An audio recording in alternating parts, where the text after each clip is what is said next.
Hey everyone, welcome back to the channel. So I apologize for yet another delay. I got a little busy last couple of days and I was just so tired. Plus it's been like really cold here, so I figured, you know what, I'll just wait till today to actually bring you guys an updated version of my Salamangreat deck, which by the way is post-ban list, so yeah. So anyway, Pot of Desires went to 1. Apparently it was supposed to be an indirect hit to Sorcel. Well, I guess technically a direct hit because one of their monsters gets big for every banished card. So yeah, it's still kind of weird to me, but luckily enough, I did manage to find a way to still play this deck without Pot of Desires. In fact, I've cut it completely and decided to go a totally different approach. Now, thankfully, Salamangreat Circle also went up to 2, so this deck did get both a hit, but yet a boost at the exact same time. And hopefully on the next ban list, Circle can come back to 3. Honestly, could have just came back to 3 right away, but I guess Konami just wants to play it safe first to see what happens. And honestly, I think at this point, I think Salamangreat can slowly peel off the ban list anyway, because a lot of the best decks right now are kind of too fast for it. But that being said, that doesn't mean Salamangreat still can't compete. No. This deck can actually compete very well, in fact. As long as you have the right setup and everything, this deck can actually be a beast. So that's one of the things I like about it. So anyway, figured I'd show you guys what I got this time around, and let's go and get started. So, main deck, as always, is 40 cards, starting off with 1 copy of Gazelle. Definitely one of the best cards in the entire deck. I mean, it's at 1 for a reason, so yeah. Next, 3 Foxy. Probably your secondary normal summon. The one you're mostly going to normal summon the most is going to be Flame Buffalo, but if you don't see Buffalo, this is a good enough second. Plus this, plus the next card is full combo, which is going to be 3 copies of Salamangreat Spinny. Foxy, you know, the fact that it can dig out Salamangreat cards from the top of your deck, or it can act as an extender plus spell and trap card removal, which by the way is a graveyard effect. So now that skill drain's at 3, that's going to be probably going to be one of the best ways to use Foxy too. And Spinny, another great extender piece, so yeah, definitely take advantage of it.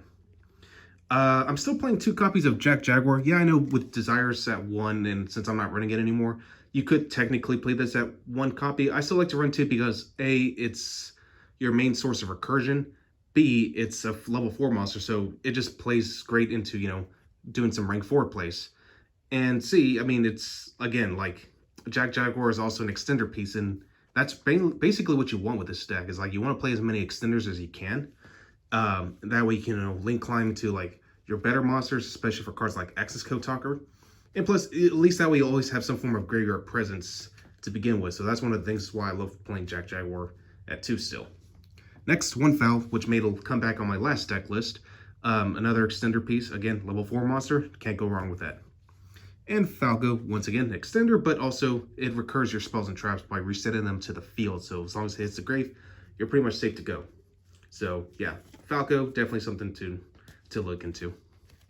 And then, of course, again, this might as well just be a Salamangreat monster. 3 copies of Flame Buffalo. It is a fire monster, and plus if it leaves the field, you get to discard a card that's a Cyber's card, actually, and then draw 2 cards. So easily chain blockable. So go into Baylings, and you're pretty much set to go. All right, so that rounds up our Cyber's lineup. Moving on to the hand traps already. 3 copies of Ash Blossom and Joy Spring. I mean, it is generically good, and it's recurable, so that's what I love about it. 2 Ghost Ogre. Ogre is still really good this format, simply because, you know, we still have Flundereeze, we still got Sword Soul, and yeah, and also, what is that, the Adventure tokens, or whatever they're called? I know Phantom Knights are going to be playing those, so you definitely want to hit their spell card with that, so yeah, Ghost Ogre's No Rabbit, definitely something to look into. And only 1 copy of Nibiru, mainly just to protect myself because I do still run Crossout Designator in my deck. But you'll see what my ratios are this time around, just simply because I try to make my deck less cloggy and try not to put like cards that are going to be too stacky either. So yeah, that's just kind of like my reason behind it. Oh, and forgot to bring out this hand trap. 3 copies of Infinite Impermanence. Definitely still one of the best hand traps. And the fact that it's also a trap card too, you can also set this just to, you know, negate stuff within columns. So yeah, so sorry about that. So that's technically 9 hand traps in total. All right, so moving on to spells. 3 copies of Sign of Mining, still one of your main pieces of searching, but we also have 2 copies of Salamangreat Circle. So you're mostly going to use it for the search effect, but in case if you need to dodge cards like basically hand traps like Effect Veiler or heck even Nibiru, if you want to protect your Link monster at least, you can activate its effect where you can target 1 Link monster and it's unaffected by monster effects this turn except its own. So Salamangreat Circle, pretty good. And it's also quick play, so you can actually play this on your standby phase. So yeah, it's pretty neat. Next, 2 copies of Will of the Salamangreat. Definitely one of the best cards in the deck, simply because it's Soul Charge / Monster Reborn. 1 Salamangreat Sanctuary, which is searchable through Baylinks. Now, to replace Pot of Desires entirely, I decided to try playing 2 copies of Triple T, simply because if I get disrupted on one thing, I can at least activate this, either draw 2 more cards, or just simply look at my opponent's hand and rip a card out of their hand and put it back to the deck. So, yeah. And not to mention, if I need to force out a negate, I can just simply take control of that monster and just get rid of it whenever I go into like Trenchcoat Tark or whatever. So yeah, Triple T, not too bad.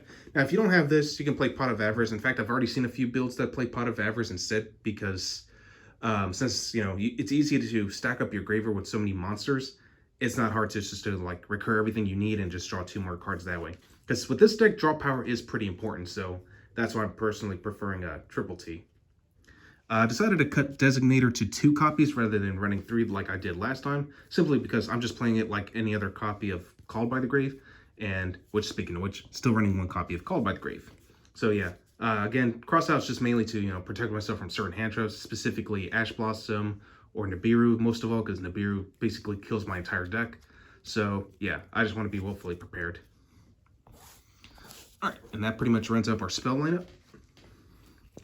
For trap cards, I'm just running 2 of each of the main deck, or the main archetype ones, 2 Rage, 2 Roar. You definitely want to see these as early as possible, especially the fact that, you know, with this build, you generally just want to play like your best cards.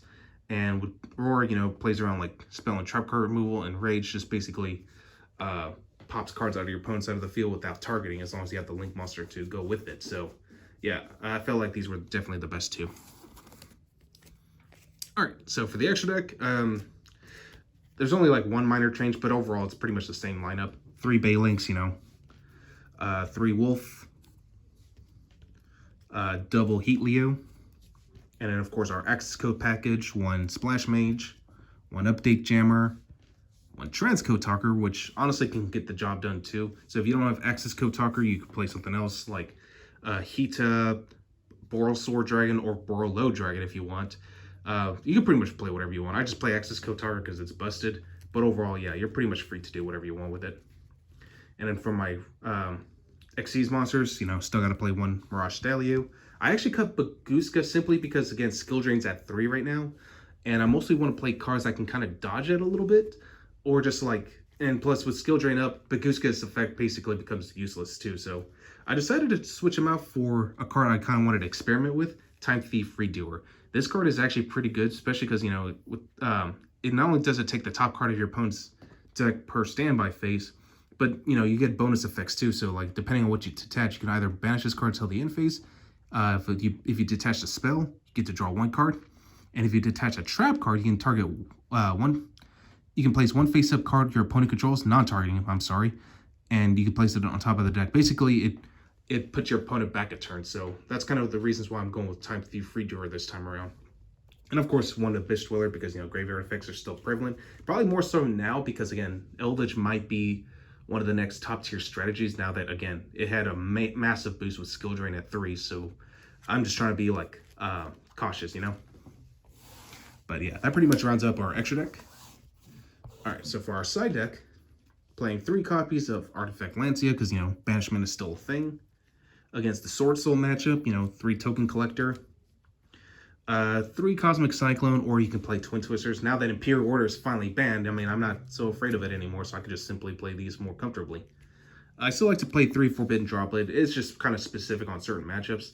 So, like, if Dragoon's out or even DPE, I just want to be willfully prepared, which, actually, speaking of DPE, I'm playing 3 copies of Anti-Spell Fragrance. Yeah, Fusion Destiny went to 2, but Verite Anaconda is still legal, and plus everyone's still going to be playing a lot of spells. So I think Anti-Spell Fragrance is definitely going to be the best way to substitute Imperial Order, which, honestly, I'm glad that card's banned. It was 2 cancers. Anti-Spell Fragrance is definitely a lot more fair. Yeah, it can be oppressive, but it doesn't shut off the entire mechanic of using spells, so that's why I think it's alright. So, anyway, that's all I got for you guys today. Hope you guys enjoyed this, and I will catch you guys again next time.